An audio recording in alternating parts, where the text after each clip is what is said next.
ఈ రోజటి మార్కెట్లో నేను ట్రేడ్ తీసుకున్న 2 మినిట్స్లోనే నా స్టాప్ లాస్ అనేది హిట్ అయింది. నేను నా స్టాప్ లాస్ హంట్ అయినందుకు నేను చాలా హ్యాపీగా ఉన్నాను. ఎందుకంటే నాకు ఇక్కడ ఇంకో కొత్త విషయం తెలిసింది. Learn from mistakes guys. ఎందుకంటే మనకి ఎప్పుడు పోయిన దానిపైనే మనం ఆలోచించకుండా ఎందుకు పోయిందనే ఆలోచన చేస్తే మాత్రం మనకు ఒక మంచి సొల్యూషన్ అయితే దొరుకుతుంది. నా స్టాప్ లాస్ హిట్ అవ్వగానే నేను మార్కెట్లో గమనించింది ఏంటంటే ఇక్కడ ఏదైతే గ్రీన్ లైన్ కనబడుతుందో అది మనకి 9 EMI, దానిపైన ఏదైతే రెడ్ లైన్ కనిపిస్తుందో అది 20 EMI. ఇక్కడ ప్రీమియంలో మాత్రం మార్కెట్ పడుతున్న ప్రతిసారి ఇక్కడ 9 EMI అండ్ 20 EMI దగ్గర టచ్ చేసి అగైన్ మార్కెట్ అనేది డౌన్ అయితే పడిపోతుంది. సో ఒక్కసారినే కాదు, ఇలా నేను మార్నింగ్ చూస్తున్నప్పటి నుంచి ప్రతిసారి ఏం రిపీట్ అయ్యింది గైస్. ఎందుకంటే నేను మార్నింగ్ ఓఐ డేటా చెక్ చేసుకున్నప్పుడు నాకు 25,100 దగ్గర నుంచి బయ్యింగ్ ప్రెషర్ అయితే కనిపించింది.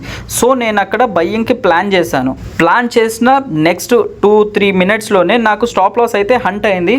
అక్కడి నుంచి వెళ్ళే మార్కెట్ 9 EMI 20 EMI దగ్గర క్యాండిల్ టచ్ చేసి అగైన్ ఫాల్ బ్యాక్ అయింది. అండ్ సెకండ్ టైం కూడా 25,050 దగ్గర కూడా సేమ్ అలానే రిజెక్షన్ వచ్చింది. ఈరోజు మనకు తెలిసిన కొత్త విషయం ఏంటంటే మార్కెట్లో 9 EMI అండ్ 20 EMI కూడా మెయిన్ రోల్ అనేది ప్లే చేస్తుంది. మార్నింగ్ నాకు ఓఐ డేటా పాజిటివ్ చూపించినప్పటికీ అండ్ RSI కన్ఫర్మేషన్ ఇక్కడ ఆల్రెడీ లెవెల్ క్లోజ్ అయిపోయింది. అందుకని చెప్పేసి నేను బయ్యింగ్ సైడ్ అనేది ట్రేడ్ తీసుకున్నాను.